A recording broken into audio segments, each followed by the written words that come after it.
Assalamualaikum warahmatullahi wabarakatuh. Halo anak-anak hebat, apa kabar semuanya? Semoga sehat selalu ya.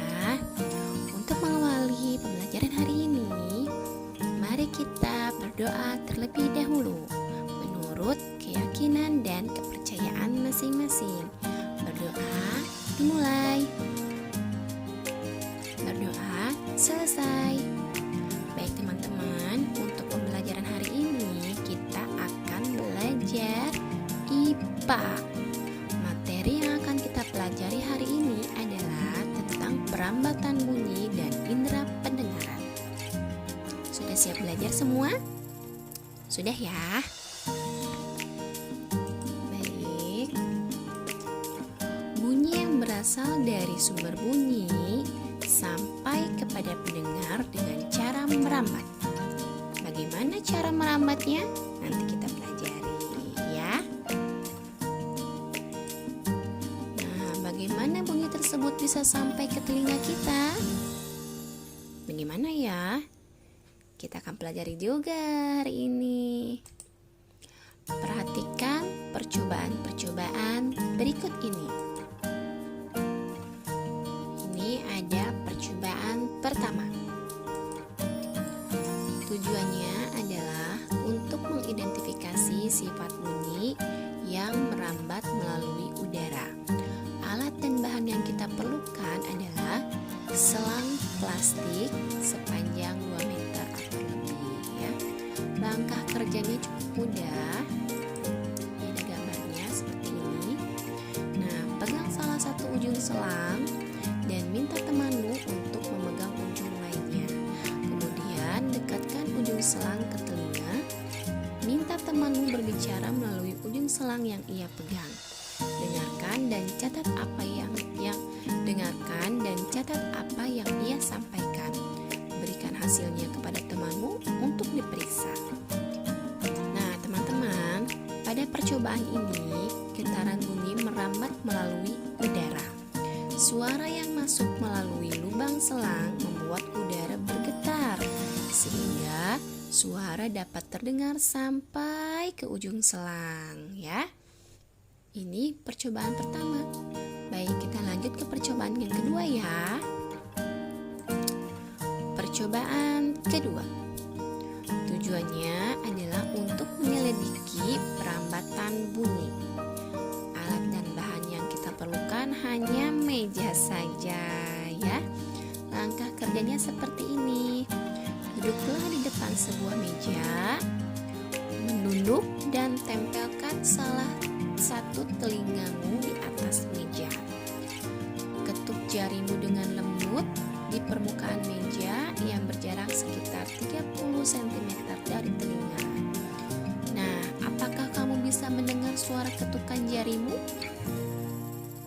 Melalui apakah bunyi ketukan tanganmu sampai ke telinga? Baik, percobaan yang telah dilakukan ini menunjukkan bahwa getaran bunyi bisa merambat melalui zat padat. Zat padatnya apa? Meja ya. Jadi kita bisa mendengarkan ketukan lembut tangan kita karena ada getaran yang diteruskan oleh meja ya. Masih semangat untuk melakukan percobaan? Kita punya percobaan ketiga. Oke, percobaan ketiga. Tujuannya adalah mengidentifikasi sifat bunyi yang merambat melalui benda cair.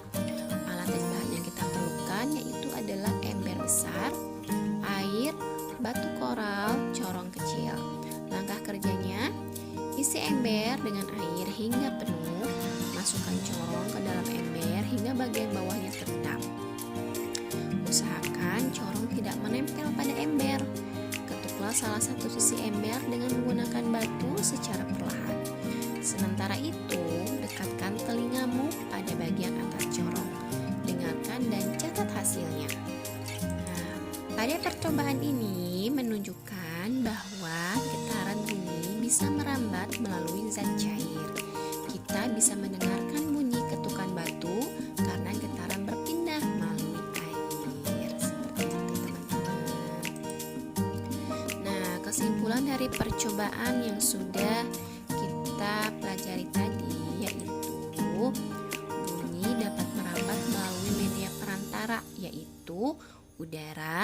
zat cair, dan benda padat. Kemudian, benda tidak dapat merambat tanpa adanya media perantara. Yang ketiga, bunyi yang merambat melalui benda padat dan zat cair akan terdengar lebih jelas dibandingkan dengan bunyi yang merambat melalui udara. Nah, teman-teman, ini adalah kesimpulan yang guru buat. Teman-teman bisa mencoba salah satu percobaan yang sudah kita pelajari tadi di rumah masing-masing ya. Nah, teman-teman, telinga merupakan indera untuk mendengar. Setiap hari kita mendengarkan bermacam-macam suara. Nah, kita harus bersyukur karena memiliki bentuk tubuh yang sempurna. Salah satunya adalah kita diberi indera pendengar, yaitu telinga. Nah, bagaimana prosesnya sehingga kita dapat mendengar? Jadi prosesnya seperti ini. Suara yang berasal dari luar masuk ke telinga melalui udara. Semua bunyi membuat udara bergetar. Getaran bunyi itu mengenai gendang telinga. Yang mana gendang telinga? Yang ini ya. Mengenai gendang telinga yang merupakan selembar kulit tipis. Saat itulah gendang telingamu mulai bergetar. Nah, getaran ini lalu diteruskan oleh tulang-tulang pendengar ke telinga bagian dalam, tepatnya di ujung saraf. Oleh saraf, getaran tersebut disampaikan ke otak agar diolah sehingga kita dapat mendengar. Seperti itu ya. Bunyi atau suara yang sangat keras dapat memecahkan gendang telinga. Mengapa demikian? Karena gendang telinga itu hanyalah selaput tipis yang mudah pecah atau robek. Nah, maka dari itu kita harus memelihara kesehatan telinga. Nah, bagaimana ya cara untuk memelihara kesehatan telinga? Di sini sudah ada cara-cara untuk memelihara kesehatan telinga. Yang pertama, yaitu bersihkan telinga dengan cara yang benar.